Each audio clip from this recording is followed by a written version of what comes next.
തീക്കുട്ടിയായും കരിക്കുട്ടിയായും പൂക്കുട്ടിയായും മണിക്കുട്ടിയായും പറക്കുട്ടിയായും എന്റെ സഹോദരന്മാരോടുകൂടി എന്റേതായിരിക്കുന്ന ആരംഭരമായിരിക്കുന്ന അഗ്നി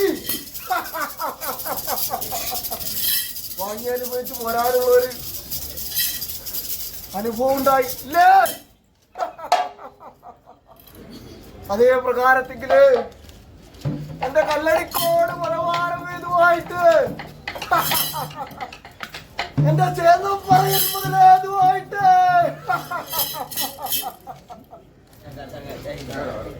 ഓടനാട് വയ്യനാട് ഉറുപ്പിലേതുമായിട്ട് കടത്തനാട് വല്ലേതുമായിട്ട് ഇന്നീ ദിവസം മുൻപേതുമായിട്ട് ായിരിക്കുന്ന അഗ്നിയെ വാങ്ങി അനുഭവിക്കട്ടെ. എന്റെ ആഡംബരമായിരിക്കുന്ന അഗ്നിയെ വാങ്ങി അനുഭവിക്കട്ടെ അല്ലേ കർത്താക്കം പോരെ. എന്റെ ആഡംബരമായിരിക്കുന്ന അഗ്നിയെ വാങ്ങി അനുഭവിക്കട്ടെ കല്ലാടി പോലെ.